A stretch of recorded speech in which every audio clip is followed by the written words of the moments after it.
Today I'm super excited because we are going to be speaking with the Chief of Police of the City of Cypress. Chief Lauderback, thank you so much for doing this interview. I know a lot of people in Cypress are going to find a lot of value out of this. My first question I wanted to ask is, Cypress is known for being a safe city, right?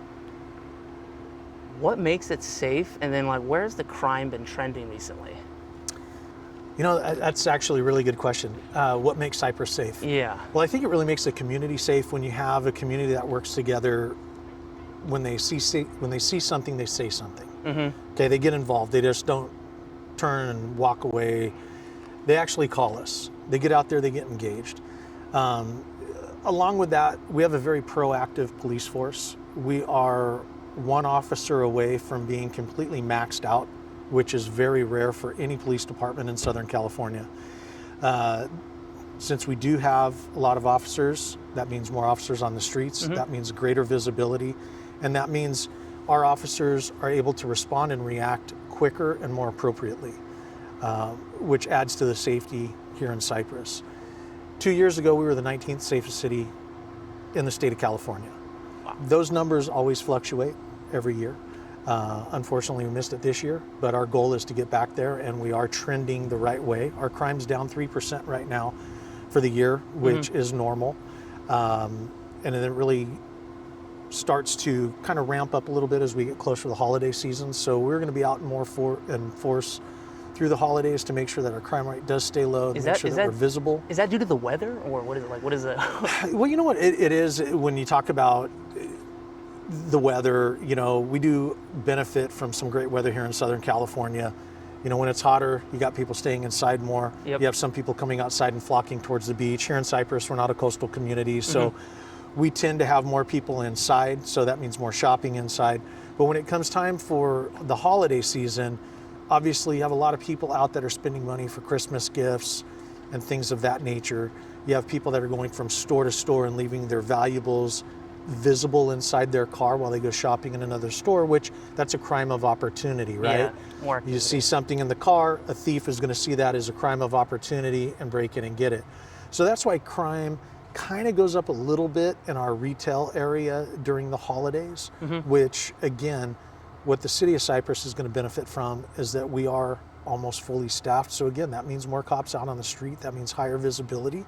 That means somebody that wants to do something wrong might think twice about it, because they're going to see more cops out and about. They're going to see more eyes out and about in our community.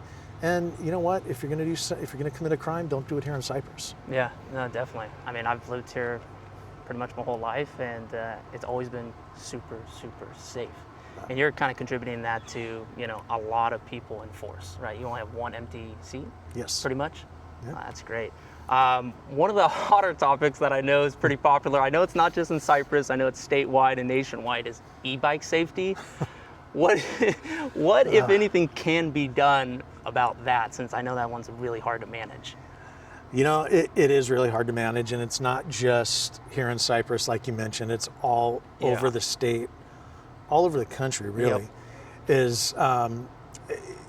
Look, it goes back to parents, right? You have some parents that are buying these kids vehicles, electric vehicles, that aren't of the mature mindset. They aren't of the proper age to be operating it. They don't understand the consequences of their actions when they're on it.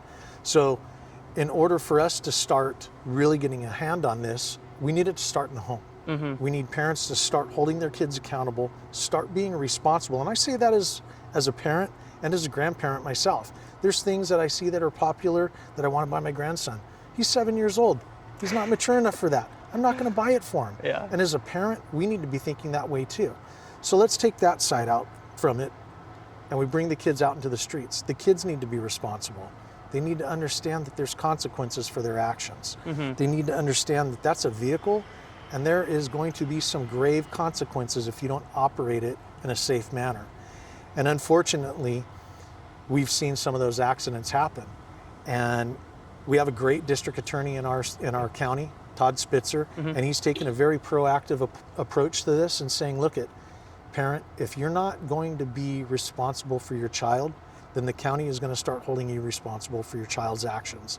And if that means that there's some grave consequences with them getting in an accident with an innocent individual on a sidewalk walking through a parking lot, minding their own business, and these kids are out acting a fool and riding in an unsafe manner, and something happens, well, not only is the child going to be held responsible, but you as the parent are going to be held responsible too.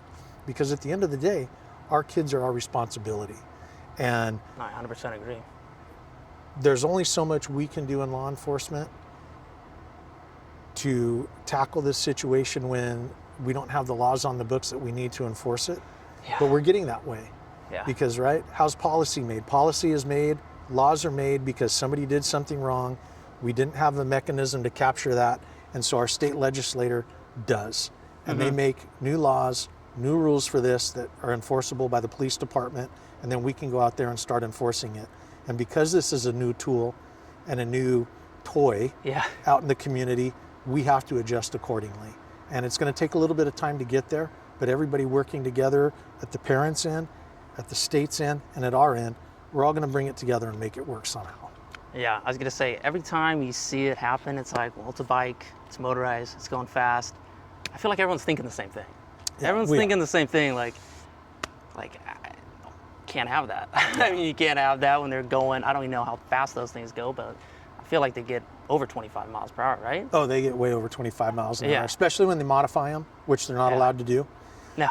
But yeah, it's something that is tough on all of us. And, you know, we've, like I said, we've kind of taken a proactive approach, and we've gotten involved at Lexington Junior High. Oh, it's good. At the school level. At the school level. Nice. Educating, teaching them, making them take a written test, passing a written test, understanding the rules, the consequences. The parents have to sign off on it. And then once they take that test and they pass it, they're allowed to bring the bicycle onto campus, or the e-bike onto campus, and show that they understand, and that if they do break the rules, then they know that there's going to be consequences for it, whether it's a ticket, whether it's suspension from school, an administrative hearing at the school level, or something happens at the legal level, which is where we're going to get involved.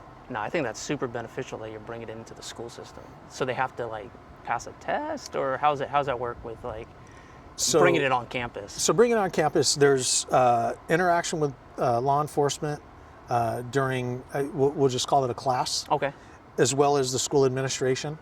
And they study, they learn, they take a written test that they have to pass. They take a practical test where they go out and they ride a cone pattern and do some little maneuvers and stuff. I didn't know it was that in depth. Once they show that they're competent in handling the e-bike, and that they are competent in understanding the rules of the road, what they can and can't do, and they pass all that, then they're given basically a permit for their bike.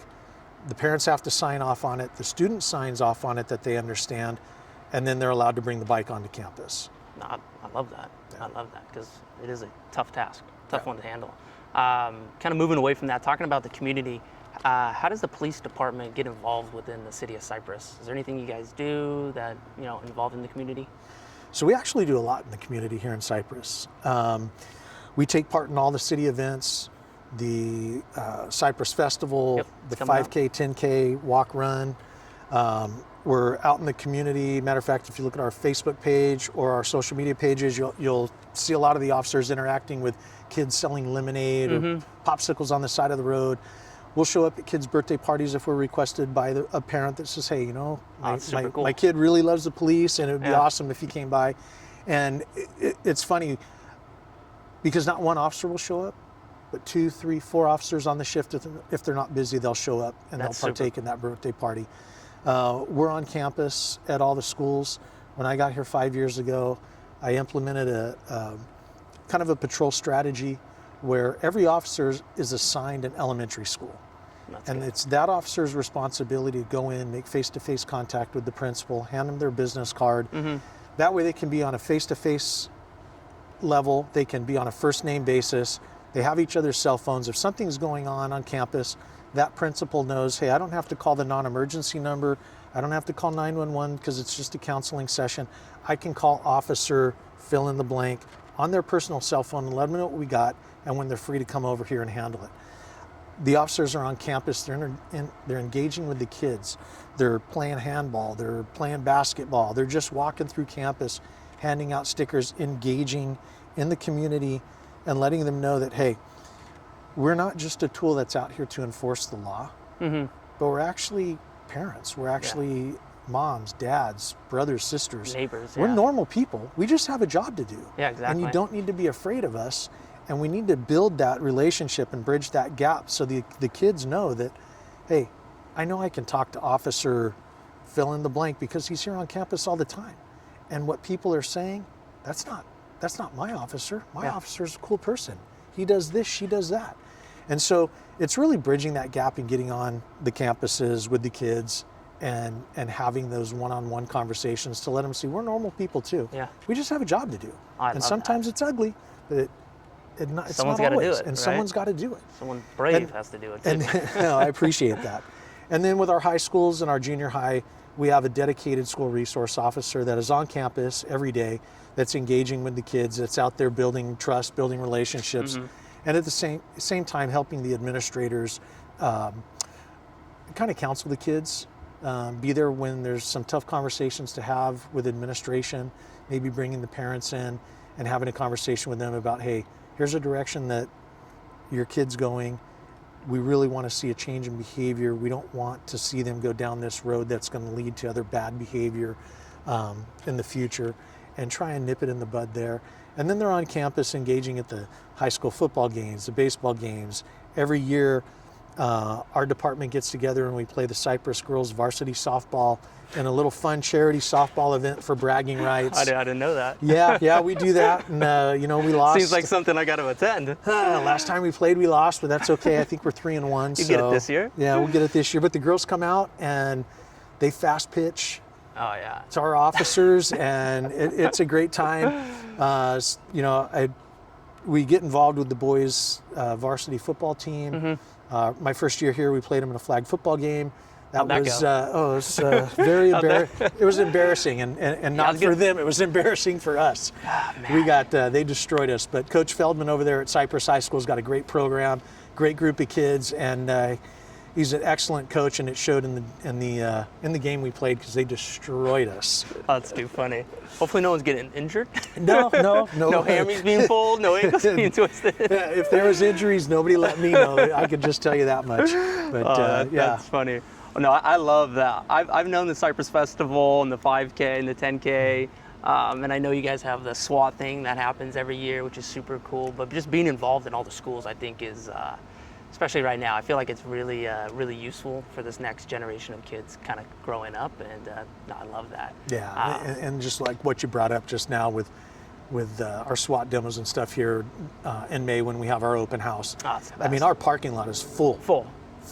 I mean, it's unbelievable how many people in the community come out to hang out with the cops and take a tour of the police department and see everything that this city has to offer the community. It's such a great event, and I haven't missed one yet. So yeah, I feel like the community of Cypress and the police department, I feel like it's a really tight-knit community with that, which is awesome. Last question, just a fun one for you. So, like, what do you love most about the city of Cypress? Is there anything that stands out in particular, or? That's a very long answer to a short question.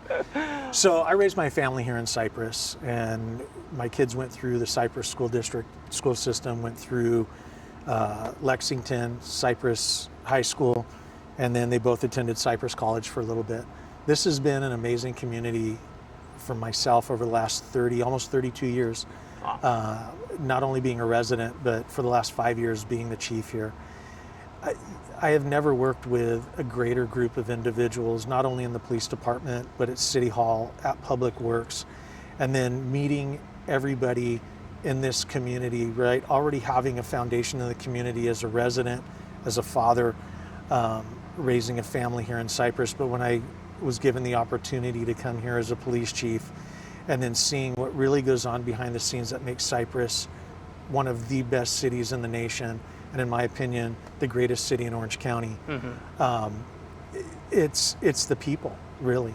It's the people that work here and keep everything going to make this community a great community. And then it goes to the members of this community itself, where it's a small hometown feel. Yep. You still can go to the grocery store, and you might not know that person's name, but you've seen them before, and you just say hi, you wave a little bit, and you guys understand that unspoken introduction. Yep. but we both know we're from Cypress. We both know we're from the community, and we say hi. And it's just really that tight-knit hometown family feeling that this community has to offer that, like I said, in the 30 plus years I've been in law enforcement, I haven't felt anything like that in any of the cities I visited. They don't even come close to what this city has. Yeah, I mean, I completely agree. I always think of Cypress, it's the people, it's the community, it's the neighborhood. It's just like a very wholesome community. Yeah. You know, there's not a lot of flash, but it's simple, it's safe, great schools, great people, and it's not too big, it's not too small. No, it's perfect. Yeah. It's a perfect little city. Perfect little city. Well, Chief Lauderback, thank you. I really appreciate this interview. Yeah. Obviously, thank you for keeping our city safe. Like I said, born and raised here, love it here, and Cypress has always felt really safe to me, and I love raising my family in a safe city, so thank you very much. All right, thank you.